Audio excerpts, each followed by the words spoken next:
your hands. I'll call you for questions. Okay, good to see everyone today.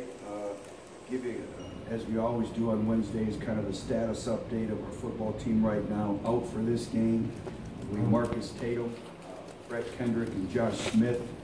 We had listed as questionable right now for the game is Brent Samaglia, Dylan Bates, and Drew Richmond. I'm not going to comment any further in terms of any private medical information today, just in terms of just a status update. So I'll answer any questions y'all may have. Brian?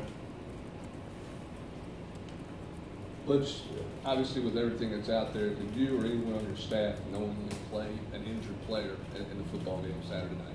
Yes, well, John Curry issued a statement earlier today, and I'll tell you this, is we would never knowingly put a student athlete in harm's way. Our medical staff has full authority on removing players from competition, but also have the authority to return players to competition. I have absolutely no say in these decisions. The Southeastern Conference has also been very proactive in terms of having an independent medical observer in the press box that looks for these issues.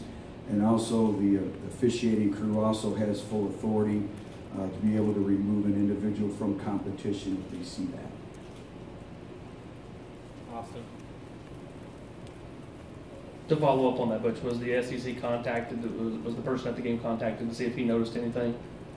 I don't know. That's, again, up to our medical people in our athletic department. Steve?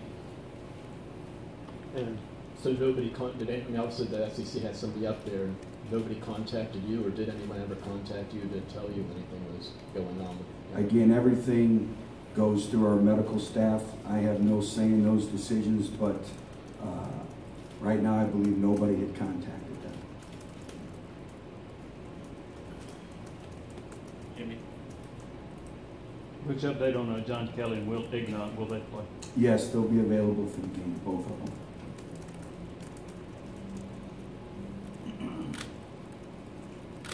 David?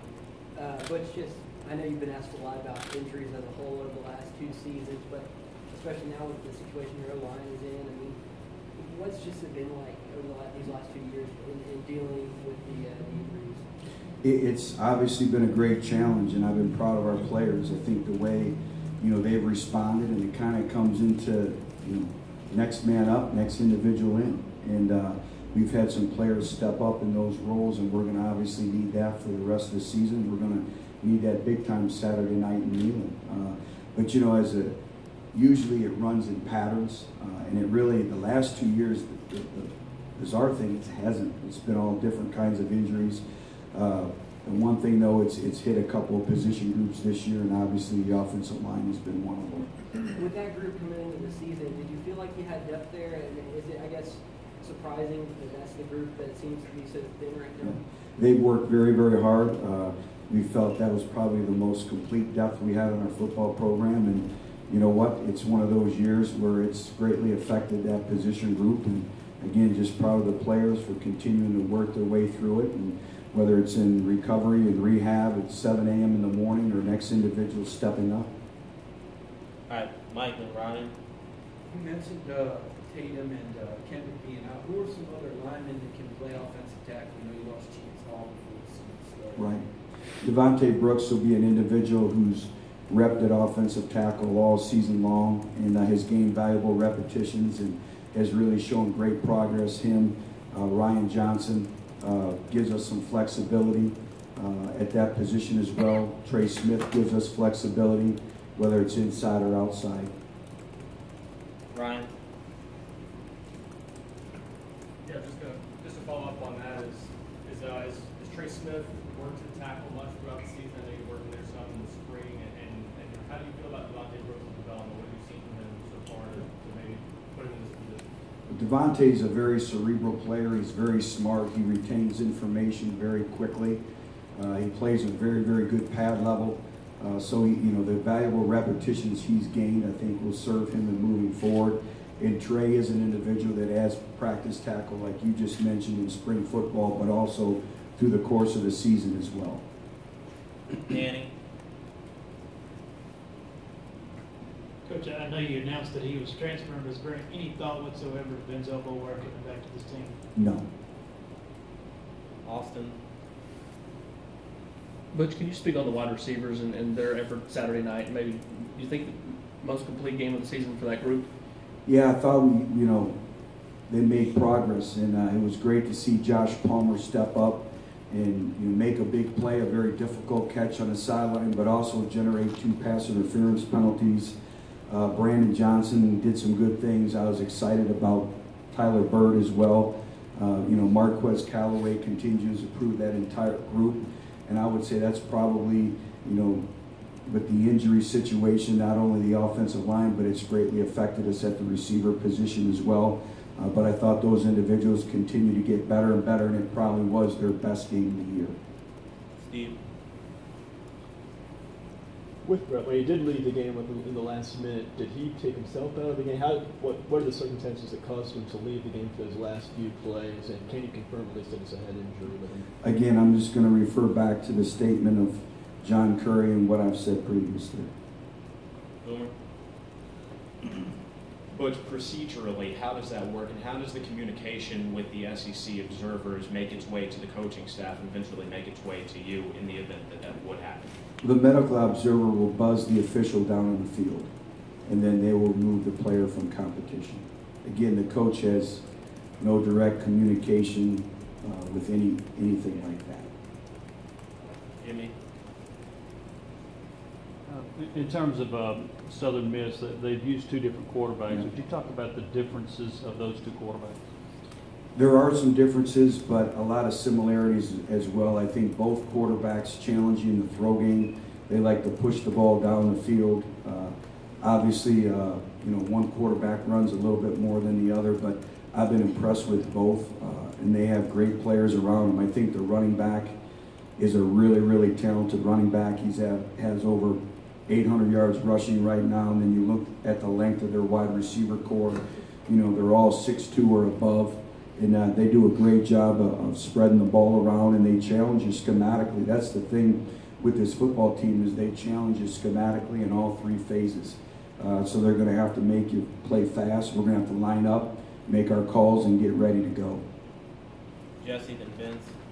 Back-to-back question. Depending on Richmond's availability, is Locklear's red shirt possibly any question right now, just in terms of sheer depth? Yes, that's another individual I did not bring up, but been very encouraged by him and his overall growth and development as well, and he'll be ready to go for Saturday night. Vince. Coach, how much would you guys like to have John Kelly and Todd Chandler in the game at the same time? And what can you say about Chandler's route running to potentially maybe be able to split him out wide at receiver? I think, that's the evolution that he's going through as kind of a true freshman. He's done a good job of mastering in terms of the understanding of the offense, in terms of pass protections, now the technique that goes along with pass protection, and then the next evolution is being able to put him out on the perimeter. There are some things that he does very, very well, and as we all saw Saturday night, has a lot of ability. And we've talked about and discussed and try to find some ways where we could get both those individuals on the field like you just mentioned. Blake and then Brent. Which with Will McBride, would you like to keep his red shirt intact if at all possible, or are you looking to maybe get him in there at some point? As we all know, as the number 2 quarterback, you're always one snap away. So I think that's a great challenge in and of itself, because you have to prepare yourself before every series, from your warm-up to making sure you're ready to go, to sideline, to just the whole mentality of the week of preparation. And I think Will's done a good job with that. Right now, I think every rep that Jarrett gains is invaluable for this season and the future of the program. So again, Will's going to be one snap away, and he'll be ready like he has been and like he was last week. Let's just one more thing on the stuff that's out there. How much education, what do you guys do from an educational standpoint to the player to make them understand various symptoms throughout a game, for them to know what they're going through? How do you guys go about that, maybe in the off season? our training staff is always in dialogue with our players. You know, they're around them, you know, throughout the entire course of the day, on the practice field, game day. You know, we talk about it. They'll come up, they'll give a presentation during training camp as well.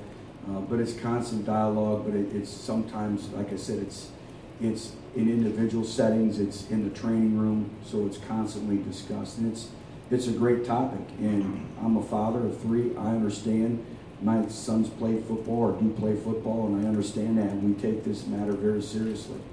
Last question, Vince.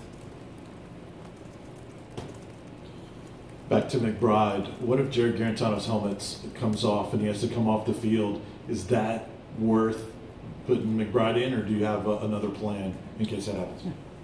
He'll be in the game and he'll be ready to go. All right. Thank you. Thank you.